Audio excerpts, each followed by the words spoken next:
No sé si opinión sobre la sesión fotográfica Vogue de Zelensky, señora. Sé que busca simpatías para su causa, pero no es contraproducente, es reprobable moralmente. No, no creo que sea reprobable moralmente. Creo que él necesita todo tipo de apoyos para su causa y si le va a tomar fotos a Associated Press, se deja tomar fotos por Associated Press.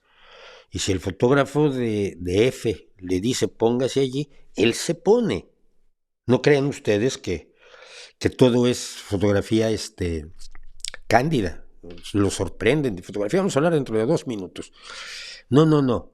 El señor Zelensky está haciendo un trabajo propagandístico y ha sido su trabajo fundamental desde el 24 de febrero. Aparte de que ha hecho un liderazgo admirable, independientemente de que no estoy de acuerdo con él en varias cosas, ya lo he dicho, pero su trabajo fundamental es propagandístico. Aquí el problema se llama, y yo sé que mucha gente se va a enojar conmigo, aquí el problema se llama Annie Leibovitz. Annie Leibovitz es una fotógrafa neoyorquina que los medios neoyorquinos, sobre todo, han consagrado como una especie de genio de la fotografía, cuyo trabajo he seguido por lo menos desde 1986, no hay de antes incluso. Bueno, 86 fue cuando estallé y dije, por Dios. Que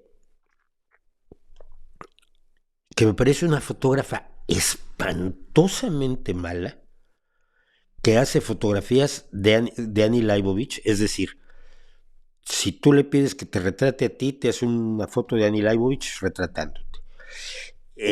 Donde controla tanto, no sé, desde mucho antes, cuando la sesión de fotografías de John Lennon, donde se le ocurre la brillante idea de desnudar a John Lennon y ponerlo en posición fetal junto a Yoko Ono, que esto es poco antes del asesinato de John Lennon.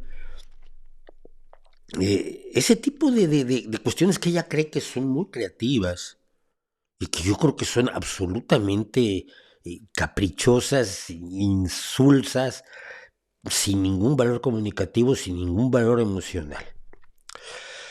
La llevaron a México a hacer las fotografías de los carteles del Mundial del 86 y ella no había visto un balón de fútbol en su vida. No sabía cómo se jugaba el fútbol.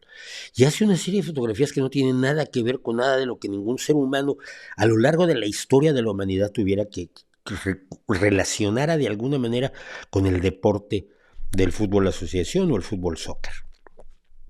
Y le pagaron una pila de dinero que yo decía, pero ¿por qué?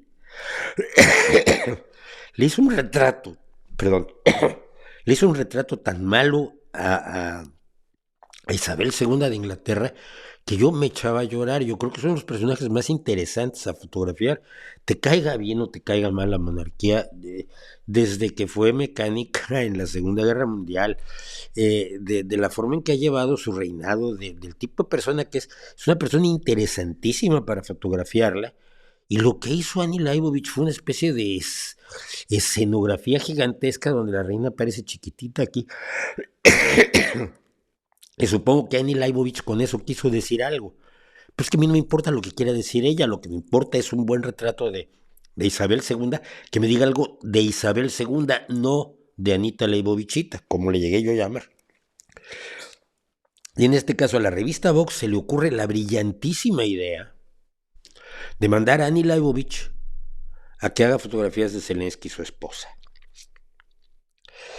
Y algunas de las fotos son lamentables.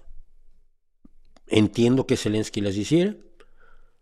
Creo que quizás pudo haber, algunos pueden considerar que es de mal gusto que lo hiciera para Vogue, pero son las mismas personas que nunca han apoyado en lo más mínimo a Ucrania desde 2014, cuando Putin ocupa Crimea, durante toda la guerra entre 2014 y ahora, en el Donbass, y que no ha apoyado a Ucrania en la invasión. Quienes lo critican simplemente han encontrado un gancho para atacar al presidente Zelensky y por extensión a Ucrania y por extensión defender a Putin. Y mi tragedia es que haya tenido allí como cómplice necesaria, fundamental y horriblemente mala como fotógrafa, porque en serio que lo era, lo es, Annie Leibovitz. Y yo no entiendo por qué la tienen glorificada. Esto ya no me lo sabía yo. Capitonado, acolchado, quilting. Explica. Zelensky y su esposa posaron y cobraron y donaron el pago de Vogue al Fondo de Niños Enfermos de Cáncer en Ucrania. Y mi desprecio al FSB por su persecución nazi contra Zelensky. El FSB es el heredero, es las fuerzas de seguridad rusas, son las herederas de la KGB. Siguen usando los mismos sistemas de la KGB, los mismos temas de desinformación. Probablemente la próxima semana hablemos de los elementos clave de la desinformación rusa.